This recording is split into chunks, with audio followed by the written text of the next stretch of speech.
আল্লাহর নবীর স্ত্রী মা আয়েশা রাদিয়াল্লাহু তাআলা আনহা নিজে বলেন, আমি নবীর পাঞ্জরে বসে আছি, আমি নবীর পাঞ্জরে বসে বসে হয়তো আমি দুধ পান করে গিলাসে মুখ লাগাই হয়তো আমি পানি পান করি।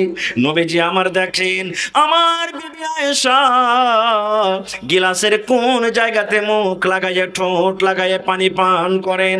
মা আয়েশা বলেন, পানি পান করতে করতে কিংবা দুধ পান করতে করতে যখন আমি গিলাসটাকে রেখে দিলাম, আমার নবী ওই গিলাসটাকে নিয়ে আমি আয়েশা যেই জায়গাতে আমি মুখ লাগাইয়ে পানি পান করলাম, আমার নবী আমার ওই মুখ লাগা জায়গাতে নিজের মুখ লাগাই নবী যে পানি পান করলেন। শুধু তা নয়, মা আয়েশা আরো বলেন, আমি হাড্ডি চুষে চুষে খাই, গোশতে আমি কামড় দিয়ে দিয়ে খাই। নবী আমার দেখেন আমার বিবি আয়েশা গোশতের কোন জায়গাতে দাঁত লাগায়ে লাগায়ে কামড় দেন। মা আয়েশা বলেন, পিসটাকে যখন আমি থালাতে রেখে দিলাম, আমার নবী পেস্টটাকে নিয়ে নিলেন। আমি আয়েশা যেই জায়গাতে দাঁত লাগায়ে কামড় দিলাম, দয়ার নবী আমার ওই দাঁত লাগা জায়গাতে নিজের দাঁত লাগায়ে কামড় দিয়ে দিয়ে খেলেন। এবার মা আয়েশা শেষের বেলায় কি বলছেন জানেন? আমি তখন হাইজের হালাতে মাসিকের হালাতে আমি থাকতাম। তাহলে দেখেন যে ইহুদিরা বিবির হাজ হতে গেলে বিছানা আলাদা করতো, তাদের রান্না বান্না করা খাইতো না। কিন্তু নবীজি আমার মেয়েদের মান সম্মান এত বাড়িয়ে দিলেন বন্ধুরে। মা আয়েশা বলেন যে আমি হাইজের হালাতে মাসিকের হালাতে থাকতাম, আমার ঝুটটা আমার কাইরা আমার নবী কিন্তু সে খাইতেন। আর আজকে আমাদের মোহাব্বত ভালোবাসা কি জানেন? যদি আপনারা চেটি ভাত খান, কোনো ভাই ভাত খেয়েছে, ভাত খেতে খেতে যদি চেটি ভাত বেশি হয়ে যায়, আর যদি বলে খালেদার মা আব্দুল্লাহর মা রে ভাত কটা খাইলে, তো মা খালারা কি বলবেন জানেন? আব্দুল্লাহ রে তোর বাপের ভাত কটা এই মুরগিটাকে দিয়ে তো বকরিটাকে দিয়ে যা, এই পোটা পড়ার ভাত কে খেয়ে আমি খেতে পারবো না। এই তো আমাদের মোহাব্বত ভালোবাসা। আহা হা হা। আর একটু আগে চলেন, সুবহান আল্লাহ। আল্লাহ রাসূল সাল্লাল্লাহু আলাইহি ওয়াসাল্লাম বলেছেন, ওরে সুবহানাল্লাহ, আল্লাহ রাব্বুল আলামিন কোরআনে বলেন, ওয়াইদা বুশরা আহাদুহুম বিল উনসা যাল্লা ওয়াজহুহু মুসওয়াদ্দান ওয়া হুয়া কাযীম। আজকে যেমন আমাদের বাড়িতে মেয়ে জন্মগ্রহণ হতে গেলে আমাদের মনটা খারাপ হয়ে যায়, বিবিকে নানা রকম আমরা কথা বলি। ওরে আল্লাহ, কত রকম আমরা বিবিকে কষ্ট দিই, মন খানা আমাদের ভারী হয়ে যায়, রাতের বেলাতে ঘুম আসে না। আফসোস কেন বলি রব্বুল আলামিন, কেন তুমি আমাকে মেয়ে দিলে আল্লাহ, কেন তুমি ছেলে দিলে না? আল্লাহ রাব্বুল আলামিন ওই মক্কা নগরে, মক্কা শহরের কথা আল্লাহ নিজের কোরআনে বলেন, ওই মক্কা নগরে যখন কোনো বাড়িতে মেয়ে জন্মগ্রহণ হইতো, কোনো বাড়িতে যখন বেটি জন্ম হইতো, ওই বাবার মন খানা কালো হয়ে যেত, মুখ খানা কালো হয়ে যেত, গ্রামে হাঁটতে পারত না, লজ্জার কারণে কোনো মানুষের কাপান জোরে বসত না। এই জন্য বসত না, মানুষেরা দেখে দেখে কথা বলবে, দেখো রে এই মেয়ের বাবা চলে যায়, মানুষরা ইশারা করে করে বলবে দেখো মেয়ের বাবা চলে যায়। ওই বেলাতে শুয়ে ঘুম আসত না, আফসোস করে বলতো, আল্লাহ কেন তুমি আমাকে মেয়ে দিয়েছো, আল্লাহ তুমি কেন, আল্লাহ তুমি ছেলে দিলে না। এই রব্বুল আমিন কে আমাকে শ্বশুর বলবে, আমি কাকে জামাই বলবো, এই ভাবা চিন্তা করে ইমাম বাগাবী রাহমাতুল্লাহ আলাইহি বলেন, যখন ওর মেয়ের বয়স 5 বছর 6 বছর 7 বছর যখন হয়ে যেত, ওই বাপ এখন কোদাল নিয়ে জঙ্গলের ভিতরে চলে যাইতেন। মক্কা নগরে কিছু কিছু মানুষ কি করত, আর এর জন্য লজ্জার কারণে শরমের কারণে বেটির বয়স যখন 5 বছর 7 বছর হইতো, তখন একটা কোদাল নিয়ে জঙ্গলে চলে যেত। জঙ্গলে যাওয়ার পর কি করতো জানেন? বেটিকে দফন করব বলে সুন্দর করে একটা গর্ত খাল করে বাড়িতে চলে আসতো। আসার পর তখন বিবিকে বলতো কি, এ আমার ভালোবাসা বিবি, এ হালেমার মা, এ জামিলার মা, খালেদার মা, শোনো রে, আমার কলেজার টুকরা মেয়েকে তুমি সুন্দর করে সাজাইয়া দাও। আমার মেয়ের বয়স 7 বছর 8 বছর হয়ে গেল, জীবনে কোনোদিন আরবের বাজার কেমন হয় দেখেনি, আরবে কেমন মেলা লাগে জীবনে দেখেনি। আমি তাকে মেলা নিয়ে যাব, বাজার আমি তাকে নিয়ে যাব। আমার কলেজার টুকরাকে সুন্দর করে তুমি সাজাইয়া দাও। এই কথাটা যখন মা শুনতেন, আহা হা, মা কিন্তু খুশিতে আটখানা হয়ে যেতেন না। তাহলে আমার স্বামীর দয়া হয়েছে, আর মনে হয় তার মেয়েটাকে মারবে না।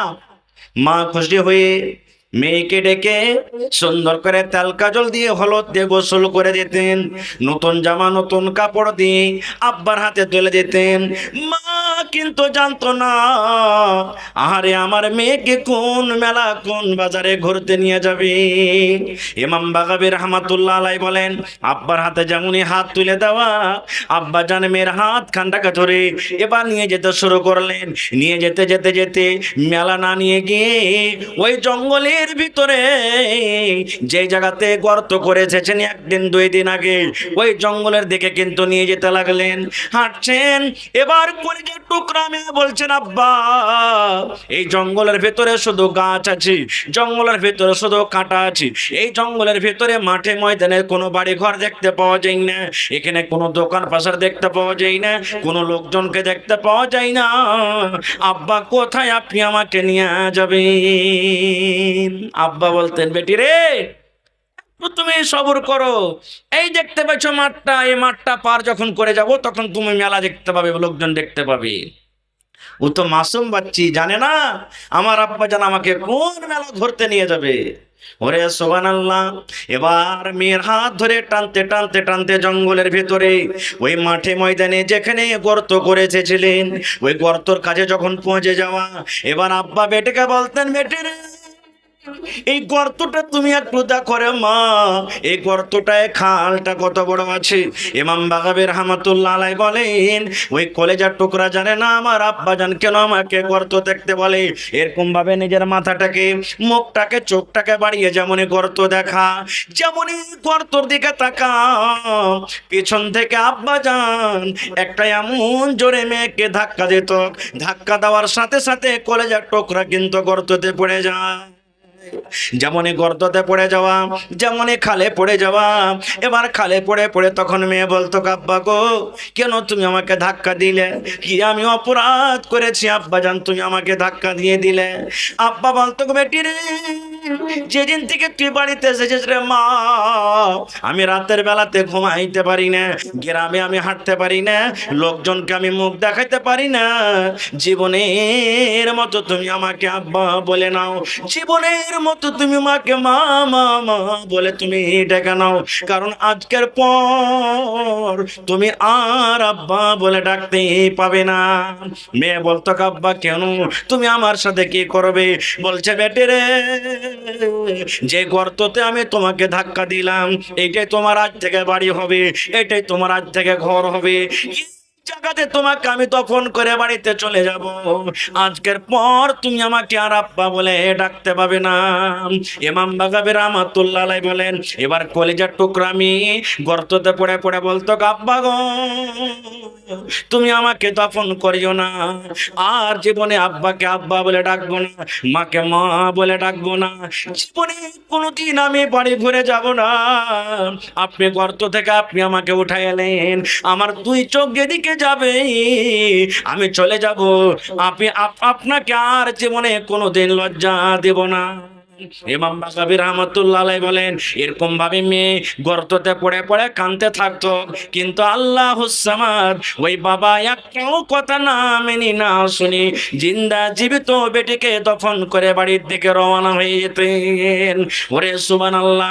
মক্কা নগরে এরকম যখন পাপ হতো, দয়ার নবী এলান করে দিলেন, হে মেয়ের বাবা তোমরা শোনো রে, যারা নিজের মেয়েকে দফন করো, যারা নিজের মেয়েকে পুঁতে দাও, যারা নিজের মেয়েকে মেরে দাও, হে মেয়ের বাবা তোমরা শুনে নাও, নবী আমার এলান করে দিলেন, যার বাড়িতে দুটা মেয়ে জন্মগ্রহণ হয়েছে, আল্লাহ রাব্বুল আমিন দুটা বেটি দিয়ে যাকে আল্লাহ আজমাইশ করেছেন, পরীক্ষা করেছেন, এখানে দুটা বেটির কথা বলা হয়েছে, কিন্তু দুটা বেটি হোক, একটা বেটি হোক, পাঁচটা বেটি হোক, ছটা বেটি হোক, আল্লাহর নবী বলেছেন যার বাড়িতে মেয়ে জন্মগ্রহণ হয়েছে ওই মেয়ের বাপ যদি মেয়েকে দেখে মনটা ভারী না করে, যদি হাসি মুখে থাকে, শক্তি হিসাবে মেয়েকে বড় করে তেল কাজল দিয়ে কাপড় দিয়ে পড়িয়ে লেখিয়ে ভালো ঘর, ভালো পর, ভালো পানি দিয়ে দেখে যদি বিয়ে লাগাইতে পারে, আল্লাহ বলেছেন মেয়ের বাবা তুমি শুনে নাও, আমি নবী আর ওই মেয়ের বাবা জান্নাতের ভিতরে যাব। কেমন হয়ে জান্নাতে থাকবো? নবী আমার দুইটা আঙ্গুলকে ইশারা করে বললেন, দুটা লোককে ইশারা করে বললেন, ও মেয়ের বাবা তোমরা শুনে নাও, এই দুটা লোক যেমন পাশাপাশি হয়ে আছে, এই দুটা আঙ্গুল যেমন পাশাপাশি হয়ে আছে, আমি নবী আর ওই মেয়ের বাবা জান্নাতের ভেতরে পাশাপাশি হয়ে থাকবো। নারে তাকবীর, আল্লাহু সামাদ।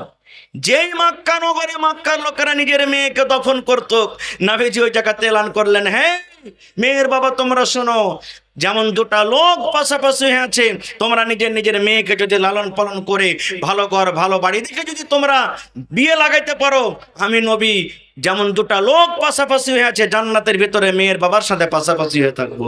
সুবহানাল্লাহ, কত মেয়েদের মান সম্মান বাড়িয়ে দিলেন। আহা হা। আর আজকে আমরা বলি যে মেয়েদের কোনো দাম নাই, এরকে কোনো ইজ্জত সম্মান নেই, এটা ভুল কথা।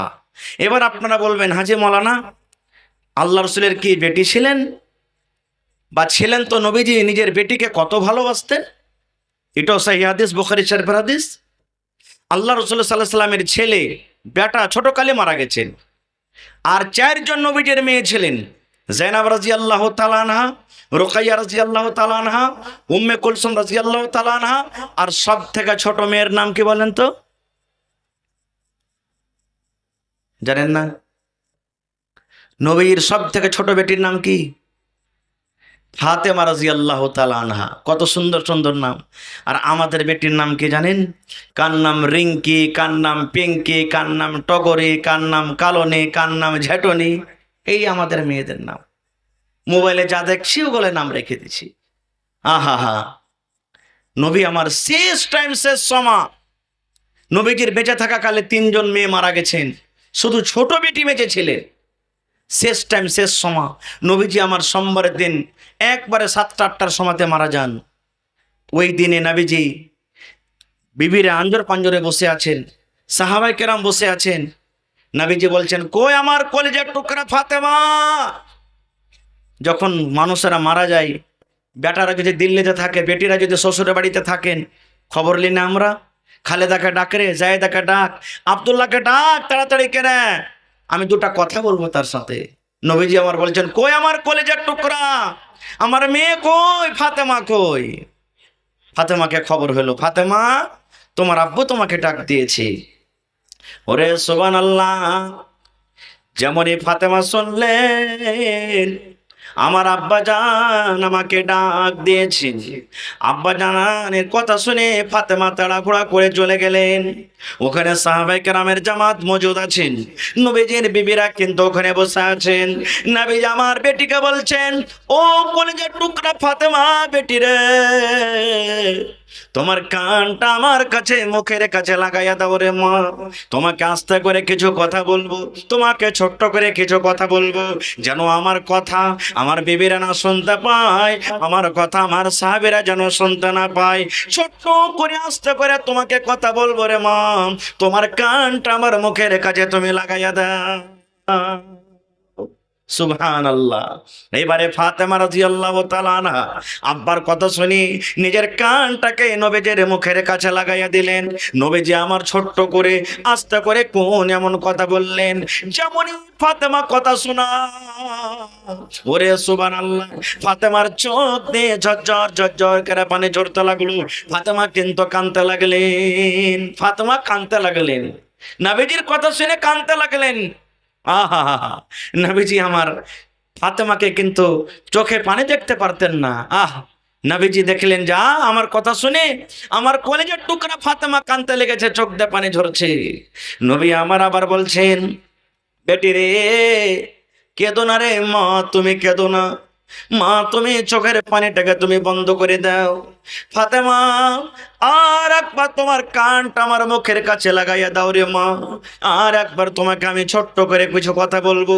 ফাতেমা রাদিয়াল্লাহু তাআলা আনহা এইবারে নিজের কানটাকে আব্বার মুখের কাছে আবার লাগাইয়া দিলেন। এইবারে নবীজি আমার কোন কথা বললেন ছোট্ট করে আস্তে করে করে ফাতেমার কানে কানে আবার বললেন। এইবারে কিন্তু ফাতেমার মুখে হাসি ফুটে গেল, তার কান্না কিন্তু বন্ধ হয়ে গেল। প্রথম কথা শুনে কাঁদলেন, এবার দ্বিতীয় কথা শুনে ওই কান্না বন্ধ হয়ে গেল, ফাতেমার মুখে কিন্তু হাসি এসে গেল। নবীজি দুনিয়া থেকে বিদায় হয়ে গেলেন। কিছুদিন পর ফাতেমা রাদিয়াল্লাহু তাআলা আনহা এবার মা আয়েশা রাদিয়াল্লাহু তাআলা আনহা দেখা হয়েছে। মা আয়েশা তখন বলছেন, বেটি একটা কথা জিজ্ঞাসা করব মা। বলছে কি? বলছে, বেটি রে যেদিন তোমার আব্বা মারা যাবেন সেই দিন কোন এমন কথা তোমাকে তোমার আব্বু জান বলে গেছেন রে মা, যেটা আমরা বিবি হয়ে জানতে পারলাম না, আমাদেরকে জানাননি, সাহাবায়ে কেরামকে জানাননি। মারে প্রথম কথা যখন তোমার আব্বা জান তোমার কানে কানে বললেন, তোমার আব্বার কথা শুনে তোমার চোখে পানি দেখেছিলাম। এবার দ্বিতীয়বার কানে কানে কি তোমার আব্বা জান বললেন, তখন তুমি কান্দা বন্ধ করে দিয়েছিলি, তোমার মুখে হাসি দেখেছিলাম। মারে কি কারণে তুমি কেঁদেছিলে আর কি কারণে তোমার কান্দাটা বন্ধ হয়েছে তুমি তো কি বলবে না? এই আমার এলাকার মায়েরা খালারা ভাইরা শুনিন। এবারে মা ফাতেমা বলছেন, মা গো এখন আমার আব্বা জান দুনিয়াতে না, এখন কিন্তু বলে দেব যে কেন আমি কেঁদেছিলাম, কেন হেসেছিলাম। আমার আব্বাজান যখন আমার প্রথমে কানে কানে বলেন আর কথা শোনার পর আমি কেঁদেছিলাম, এই কথাটা বলেছিলেন, ফাতেমা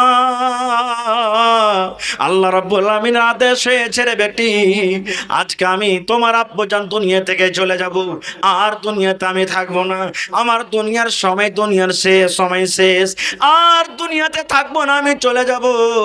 জীবনের মতো তুমি আব্বা আব্বা বলে ডেকে নাও। মা গো যখন আমি আব্বার মৃত্যুর কথা শুনলাম, এত সুন্দর মানুষটা দুনিয়া থেকে চলে যাবেন, কে মা মা মা বলে ডাকবে, কে আমাকে ফাতেমা বলে ডাকবে, কাকে আমি আব্বু আব্বু বলে ডাকবো, কে আমাকে আদর করবে? এই কথাটা শোনার পর কিন্তু আমি মা কেঁদেছিলাম। এবার দুই নম্বরে আমার আব্বাজান বললেন, ফাতেমা রে তুমি কেঁদো না রে মা, তুমি কেঁদো না। আমার মৃত্যুর পর, আমার মরে যাওয়ার পর, আমার দুনিয়া থেকে যাওয়া পর, আমার বংশের মধ্যে, আমার খানদানের মধ্যে সর্বপ্রথম যার সাথে দেখা হবে সেটা হবে মা ফাতেমা। তুমি ফাতেমা তুমি কেঁদো না, আমার মৃত্যুর পর আমার সর্বপ্রথম যার সাথে দেখা হবে সেটা হবে ফাতেমা তুমি। মা গো যখন আমি এই কথাটা শুনলাম, আমার নসিব, আমার ভাগ্য কত ভালো যে আমি প্রথমে আব্বার সাথে দেখা করব, তখন কিন্তু আমি হাসতে লাগলাম। আহা হা, হাদিসটা বলার উদ্দেশ্য কেন কেন বললাম, মেলায় কথা লুকিয়ে আছে, আমি ওদিকে যাবো না। মেন পয়েন্ট বলার উদ্দেশ্য হলো এই, নবীজি নিজের কলেজের টুকরা ফাতেমাকে কত ভালোবাসতেন যে নিজের মওতের কথা বিবি রেখে বললেন না, নিজের মওতের কথা সাহাবে কেরামকে বললেন না, কাকে বললেন? কলেজের টুকরা ফাতেমাকে বললেন। আর আজকে আমরা বেটিকে কত ভালোবাসি জানেন? যখন আমরা মরবো তখন বেটারাকে আস্তে আস্তে করে ফুসুর ফুসুর করে বলবো, আব্দুল্লাহ রে আরে চকের জমিনটা তোকে রেজিস্ট্রি করে দিয়ে দি, না তো আমার মনে যাওয়ার পর তোর বোনেরা ভাগযোগ করে নিয়ে নেবে, চল তাড়াতাড়ি করে রেজিস্ট্রি করে দিয়ে দি। এই খালেদা ওই মাঠের জমিনটা, দগা জমিনটা তোর, যেখানে কোনো ফসল টসল হয়নি ওখানে দি। আর ওই যে 4 লাইনে ন্যাশনাল রোডের পঞ্জরে যে জমিনটা আছে, আব্দুল্লাহ রে চল তোর নামে রেজিস্ট্রি করে দি। এই তো আমরা বেটিকে ভালোবাসি, এই তো আমাদের মহাব্বতের ভালোবাসা। আর একটু আগে চলেন, একটা বই আছে, একটা কিতাব আছে সুনহেরি আওরাক, ওর মধ্যে একটা ঘটনা লিখছেন বইয়ের মুসান্নিফ আব্দুল মালিক মুজাহিদ, ভালো করে শুনবেন। ঘটনাটা লিখছেন কি, যে আল্লাহ তাবারাক ওয়া তাআলা জাহান্নামে ঢোকার জন্য জাহান্নামে 7টা দরজা করেছেন। কত দরজা ভাই? কথা বলেন। 7টা। আর জান্নাতে যাওয়ার জন্য 8টা দরজা আছে। তো জাহান্নামের দরজা বেশি হলো না জান্নাতের দরজা বেশি হলো? আল্লাহর রহমত সব সময়তে আগে, আল্লাহ সামাদ। তো জাহান্নামের 7টা দরজা। একটা লোক ছিল, বিয়ে করে বাড়িতে স্ত্রীকে এনেছে, কিছুদিন পর একটা বেটি হলো। এবার থাকতে থাকতে থাকতে মনে করলো মনে হয় এবারে ছেলে হবে, কিন্তু ছেলে না হয়ে আবার মেয়ে হলো। থাকলো থাকলো মনে হয় এবার ছেলে হবে, 3 নম্বরে আবার মেয়ে হলো, 4 নম্বরে হলো, 5 নম্বরে হলো, 6 নম্বরে, মানে 6টা মেয়ে হয়ে গেল। তার মন খারাপ। তার স্ত্রীকে বলছে এক কাজ কর, তুই আমার পাঞ্জরে ঘুমিস নে। কেনে জি, তুই বেটা আমাকে চোখে দেখাতে পারিস না, তোর মতন স্ত্রীকে বিছানে রেখে কি করবো রে? ওকে বলছে তুই এই চাটাই সব বিছানা মতো বিছানে থাক, বিনা মশারিতে, তেল দেওয়া বন্ধ, চিরুনি দেওয়া বন্ধ, সাবুন দেওয়া বন্ধ, মেয়েরাকে কোনো আদর নেই, কিছু নাই। বলছে তোর মা যেখানে থাকবো ওখানে তুই থাক, নামতে থাক তোরা বিছানে। আর ও কিন্তু বাবু সাহেব পালঙ্গে বা চকিতে কিন্তু ঘুমিয়ে আছে, বড় বড় মশাতে ফুঁড়ছে। সুবহানাল্লাহ। কি করবে? স্বামীর আগে কি কথা চলবে? মেলায় মহিলা আছে যে স্বামী একটা বলে তো 5টা বলবে। কথাতে কথাতে যদি স্বামী একটু রেগে যায়, এই লিখছে লাগা মরা, তো দাঁতকে চিরে দেবো রে মরা বেটা মরা, তুই চিনিস কোন ঘরের বেটিয়া, তোকে লাল বাদাম খাইয়ে ছাড়বো রে মরা।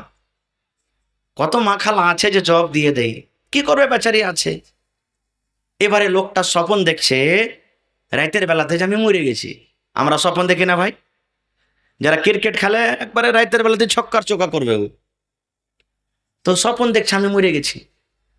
লোকটা তখন বলছে যে আরে ঠিক আমি মরে গেছি নাকি। থাকতে থাকতে দেখছে যে একটা লোক ওর কাছে এলো, আশা পর ওর হাতখানটাকে ধরে টানতে শুরু করেছে। তখন স্বপনে স্বপনে মেয়ের বাপটা বলছে, এই তুমি কে? বলছে আমি জাহান্নামের ফেরেশতা, জাহান্নামের দারোগা। বলছে কোথায় নিয়ে যাবে আমাকে? হাত ধরে। বলছে যে আমি জাহান্নামের ভেতরে তোমাকে নিয়ে যাব। তখন লোকটা বলছে যে আসলে আমি ওই জন্য মরে গেছি, না হলে মরার পরে না জান্নাত জাহান্নাম হয়, আসলে আমি মরে গেছি। এবার মুসান্নিফ বলছেন বইটার মধ্যে ওর হাত খানটাকে টানতে টানতে টানতে জাহান্নামের প্রথম গেটের দিকে কিন্তু নিয়ে যেতে শুরু করেছে। এবার জাহান্নামের ভিতরে ঢুকবে। ওরে সুবহানাল্লাহ। এবার একজন মেয়ে ছেলে একজন বেটি ছেলে দৌড়াতে দৌড়াতে দৌড়াতে বন্ধুরে তাদের সামনে কিন্তু এরকম ভাবে হাত বাড়াইয়া দিয়েছি। জাহান্নামের ফেরেশতা বলছেন তুমি কে রে আল্লাহর বান্দে, তুমি কেন আগা ঘেরে নাও? এবারে সে মেয়ে ছেলে বলছেন, এ জাহান্নামের ফেরেশতা রে, এটা হলো আমার আব্বা জান, আর আমার 6 বোন আছে। 6 বোনের মধ্যে আমি আমার আব্বার বড় মেয়ে, বড় বেটি।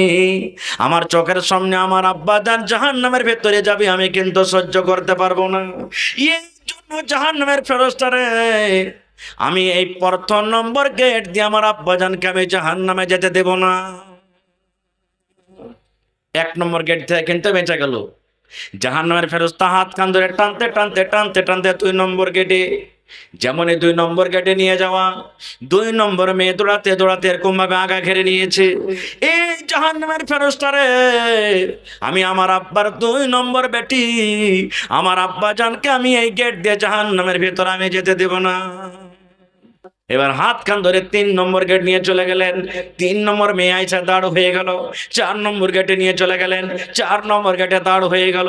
5 নম্বর গেট নিয়ে চলে গেলেন। 5 নম্বর গেট দাঁড় হয়ে গেল। 6 নম্বর গেট দিয়ে যখন নিয়ে যাওয়া হয়, সব থেকে ছোট মেয়ে কলেজা টুকরা দৌড়াতে দৌড়াতে এসে বলছেন, জাহান্নামের ফেরেশতা রে, আমার আব্বা জানকে আমি এই দুয়ার দিয়ে আমি যেতে দেব না, এই দুয়ার দিয়ে আমি যেতে দেব না, কারণ আমার চোখের সামনে আমার আব্বা জান জাহান্নামে যাবে, আমি সহ্য করতে পারবো না। এবার দরজা মারলো কতটি? আর জোরে বলেন। 1। আর ওরা মেয়ে বেঁচে আছে কি? নেই। এবারে যখন 6 নম্বর গেট থেকে বেঁচে গেল, চোখ দিয়ে কিন্তু তার ঝরঝর ঝরঝর করে পানি ঝরতে শুরু হয়েছে। ওই মেয়ের বাপ কিন্তু কাঁদতে শুরু করে দিয়েছি। এবার স্বপ্নে স্বপ্নে তখন জাহান্নামের ফেরেশতা বলছেন, কেন তুমি কাঁদছো? এখনো তুমি জাহান্নামের ভিতরে যাওনি? এখনো জাহান্নামে কি স্বাদ, এখনো জাহান্নামের ভিতরে কি মজা আছে তুমি পাওনি? তবে কেন কান্দো রে আল্লাহর বান্দা? এবার লোকটা বলছেন, এ জাহান্নামের ফেরেশতারা, আমি জানছি এখনো জাহান্নামের ভিতরে আমি যাইনি, জাহান্নামের মজা এখনো পাইনি, জাহান্নামে কি শাস্তি দেওয়া হবে এখনো পাইনি, কিন্তু এই জন্য আমি কান্দি, আল্লাহ 7 নম্বর গেট থেকে আমাকে কে বাঁচাবে? এই রব্বুল আমিন, তুমি যদি আর একটা আমাকে বেটি দিতে, তুমি যদি আর একটা আমাকে মেয়ে দিতে, তাহলে আজকে আমি 7 নম্বর গেট থেকে আমি বেঁচে যাইতাম। কে আমাকে 7 নম্বর গেট থেকে বাঁচাবে? এই জন্য আমি কান্দি। এই করতে করতে তার স্বপ্ন কিন্তু ভেঙে গেল। স্বপ্ন যখন ভেঙে গেছে তখন দেখছে, আরে আমি তো মরিনি, বেঁচে আছি। ওরে সুবহানাল্লাহ, বিবিকে দেখছে নামতে শুইতে আছে, মেয়েরা শুইতে আছে, কতদিন থেকে মাথাতে চিরুনি হয়নি, সাবন হয়নি, তেল হয়নি, বিনা মশারিতে শুইতে আছে, বড় বড় মশাতে পড়ছে। এবার রাত 12, 1, 2টার সময়তে লোকটা বিছানা বসে কাঁদতে শুরু করে, আল্লাহ আমি কি করলাম? আজকে যদি আমার স্বপ্ন না হয়ে সত্য হতো, তাহলে আজকে আমাকে জাহান্নামের আগুনে যেতে হতো, জাহান্নামের আগুনে পড়তে হতো। এবার চোখ দিয়ে পানি ঝরছে, পালং থেকে নেমে বিবেকে ধরে ঘুমের হালাতে বিছানা করলেন, মেয়েরাকে তুলে তুলে বিছানা করলেন, রাতের বেলাতে বিবির মাথাতে তেল দিয়ে দিলেন, সুন্দর করে চিরুনি করে দিলেন। মুয়াজ্জিন সাহেব, আসসালাতু খায়রুম মিনান নাওম, যখন আজান দিয়েছি তার কিন্তু ঘুম ভেঙে গেছে। এবার তার স্ত্রী যখন ঘুম ভেঙেছে, দেখছে হারে আমি তো নামতে ছিলাম, আমার বিছানা তো নামতে ছিল, সপের উপরে ছিল, আমি কেমন করে পালঙ্গের উপরে এলাম। এবার দেখছে তার স্বামীর দেখে কেন্দে কেন্দে তার চোখ কিন্তু লাল হয়ে গেছে, ঝরঝর ঝরঝর করে তার চোখে পানি ধরছে। এইবারে বলছে, স্বামী গো, কেমন করে আমি বিছানে আইলাম, আর এত রাতের বেলাতে কেন আপনি কাঁদছেন? যেমন কথাটা বললাম, তার স্বামী যান নিজের কান্নাটাকে রুখতে না পেরে এমন জোর জোর করে কান্না শুরু করে দিয়েছে। বিবেকে এরকম ভাবে জড়িয়ে ধরে বলছে, বিবি এই মেয়ে হওয়ার কারণে তোমাকে আমি কত কষ্ট দিয়েছি রে বিবি, তোমাকে আমি কত গালি দিয়েছি, কত রকম তোমাকে আমি কষ্ট দিয়েছি, জীবনে তোমাকে তেল দিইনি, জীবনে তোমাকে সাবান দিইনি, জীবনে তোমাকে চিরন দিইনি। ও আমি আজকে স্বপ্ন দেখেছি, আজকে যদি আমার স্বপ্ন না হয়ে যদি আজকে আমার স্বপ্নটা সত্য হতো, তাহলে আজকে আমি জাহান্নামের ভিতরে পড়ে থাকতাম। বিবি রে, আজ থেকে আমি তওবা করলাম, আর তোমাকে কষ্ট দিব না, আর তোমাকে কোন রকমের কষ্ট দিব না। যত কষ্ট তোমাকে আমি দিয়েছি, তুমি আল্লাহর হস্তে স্বামী হিসাবে তুমি আমাকে মাফ করে দাও। ভাই আমার, দেখেন আল্লাহ তাবারক ওয়া তাআলার তরফ থেকে আজকে আমাদের বাড়িতে যে মেয়ে আসছে, এটা রহমত। মানুষের হাতে কি আছে ভাই? মানুষ ইচ্ছা করলে বেটি হবে, মানুষ ইচ্ছা করলে বেটা হবে, নাকি? জোরে বলেন। আমি বুঝার জন্য বলছি কথাটাকে উল্টে। এটা হলো জমিন, এই জমিনে যদি গম লাগান তো গম হবে না? হবে না? মাকে লাগান তো মাকে হবে না? হবে না? ধান লাগান তো ধান হবে না? হবে না? তা আল্লাহ তাআলা স্ত্রীকে জমিন বলেছেন। তা আপনি কেমন বীজ দিলেন, কেমন দানা দিলেন ওখানে, যে ওখানে মেয়ের বীজ কেনা দিলেন, বেটার বীজ দিতেন তো বেটা হইতো, ও তো ফসল দেওয়ার জন্য তৈয়ার আছে। কথাটাকে উল্টা ধরলে একটা পুরুষের না এখানে ভুল হয়েছে, কিন্তু পুরুষের হাতে তো কোনো ভুল নেই, আল্লাহ যাকে যেটা ইচ্ছা করেন দেন। তো যখন আল্লাহর হাতে সব কিছু আছে, তো স্ত্রীকে কেন আমরা বকাঝকা করবো? কোরআনে একটা সূরা আছে, সূরা আলে ইমরান, পড়ে দেখবেন সূরাতে। কোরআনে একটা সূরা আছে, সূরা মারিয়াম। ওই মারিয়াম সূরাতে, আলে ইমরান সূরাতে আল্লাহ তাআলা মারিয়ামের ঘটনা বয়ান করেছেন। আমি ঘটনার দিকে যাব না, 1 মিনিটে শুধু আমি পয়েন্টটার দিকে যাব। কি? মারিয়ামের মায়ের নাম হলো হান্না। মারিয়ামের মায়ের নাম কি? হান্না। যখন হান্নার পেটে সন্তান, ছেলে মেয়ে কি হবে আল্লাহ জানে। এ জমানার মতন তো নয় যে চলে যাব হসপিটালে, আল্ট্রাসাউন্ড করব আর দেখবো যে আমার কোলে বা আমার পেটে ছেলে আছে কি মেয়ে আছে জানতে পারবো। তখন ছিল না কিছু, চলে গেলেন। এবার হান্নার পেটে সন্তান, মাস গেল, 2 মাস গেল, 3 মাস গেল, যেমনই হান্না জানতে পেরেছে আমার পেটে কিন্তু ছেলে কিংবা মেয়ে সন্তান আছে, এইবার হান্না নজর মানছেন। আল্লাহর কোরআন বলছেন, দেখবেন সূরা আল ইমরানে কি নজর মানছেন। হান্না বলছেন, রব্বুল আলামিন আমার পেটে যে সন্তান আছে আল্লাহ, ইয়ার আমি কামে খাবো না, ইয়ার চাকরি করা আমি খাবো না, ইয়ার দোকানদারি আমি করা খাবো না। আমার কলিজার টুকরা যখন দুনিয়াতে আসবে, বড় হবে, আল্লাহ তোমার ঘরের জন্য আমি তাকে হেবা করে দিলাম, দান করে দিলাম। কোথায়? ফিলিস্তিন। ওই মসজিদের নাম কি? ফিলিস্তিনের মসজিদের নাম কি? মসজিদে আকসা। আল্লাহ ওই মসজিদে আমি আমার ছেলেকে আমি দান করে দেব। আজকে আমরা এরকম নজর মানছি, আল্লাহ যদি আমার বেটা বেটি কিছু হয়, আল্লাহ আমি একটা হাফেজ করব, কি কারি করব, কি মৌলানা করব, কি এই করব, কি করব, আমরা কিচ্ছু করি না, কিন্তু নজর মানি না। হান্না নজর মানছেন, আল্লাহ আমার পেটে যে সন্তান আছে, সন্তানটা দুনিয়াতে আসবে, আমার ছেলেটাকে আমি মসজিদে দিয়ে দেব। আমার ছেলে আজান দিবে, আমি নেকি পাবো। আমার ছেলে নামাজ পড়বে, আমি নেকি পাবো। আমার ছেলে মুসাল্লিনের জন্য পানি দেবে, আমি মা নেকি পাবো। মসজিদ ঝাড়ু দেবে, আমি নেকি পাবো। সব বিছাবে, আমি নেকি পাবো। আল্লাহ আমি তোমার ঘরের জন্য আমার ছেলেকে আমি দান করে দিলাম। আল্লাহ রাব্বুল আলামিন বলেন, দিন গেল এই করে করে করে যখন দুনিয়াতে যখন ছেলে হওয়ার সময় হলো, আল্লাহুস সামাদ মা নজর মেরেছিলেন, আল্লাহ তুমি ছেলে দান করো, ছেলে হতে গেলে আমি তোমার ঘরের জন্য আল্লাহ আমি দান করে দিলাম, হেবা করে দিলাম, তোমার ঘরে দিয়ে দিলাম। কিন্তু বন্ধুরে, যখন সন্তান হয়, ছেলে হয়, কিন্তু ছেলে না হয় আল্লাহ রাব্বুল আলামিন তাকে মেয়ে দান করলেন। মা নজর মেরেছেন, আল্লাহ ছেলে দাও, আমি তোমার ঘরে দিয়ে দেব। কিন্তু ওই জায়গাতে ছেলে না হয়ে হলো কি? জোরে বলে মেয়ে। আল্লাহর কোরআন বলছেন সূরা আলে ইমরান, ফেলে দেখবেন, বিশ্বাস না হয়তো। মার মনে কিন্তু আফসোস হয়ে গেল। আল্লাহকে বলছেন, রব্বুল আলামিন কেমন তোমার লীলা খেলা জি, আমি তো মনে করেছিলাম আল্লাহ যদি তুমি আমাকে ছেলে দাও, আমি এই ছেলেকে তোমার ঘরের জন্য আমি দান করে দিলাম, দিয়ে দিলাম। এই জায়গাতে আল্লাহ ছেলে না হয়ে মেয়ে হলো। আল্লাহ মেয়ে মানুষ তো আজান দিতে পারবে না, মেয়ে মানুষ তো পুরুষের জামাতে নামাজ পড়িতে পারবে না, আল্লাহ মেয়ে মানুষ তো মসজিদের ভিতরে মাসে মাসে যেতে পারবে না, মাসে মাসে নাপাক হয়ে থাকবে। এই রব্বুল আলামিন কেমন করে আমি কি করব? আমি তো নজর মেরেছিলাম তোমার ঘরের জন্য দিব, কিন্তু আল্লাহ ছেলে না হয়ে মেয়ে হলো। আল্লাহ বলছেন, হান্না রে তুমি চিন্তা করো না রে হান্না, আমি যে আল্লাহ রাব্বুল আলামিন তোমাকে মেয়ে দান করেছি, এই পাড়ার ওই এলাকাতে যত মেয়ে আছে তাদের মতন নয়, গোমানি এলাকাতে যত মেয়ে আছে তাদের মতন নয়, ফারাক্কা এলাকাতে যত মেয়ে আছে তাদের মতন নয়, গোটা ফিলিস্তিনের মাটিতে যত মেয়ে আছে তাদের মতো নয় রে। আমি আল্লাহ রাব্বুল আমিন তোমার মেয়েকে খাস করেছি, এবং তোমার মেয়ের নাম আমি আল্লাহ রাখলাম মারিয়াম, এবং মারিয়ামের মতো অন্য কোনো মেয়ে হইতে পারে না।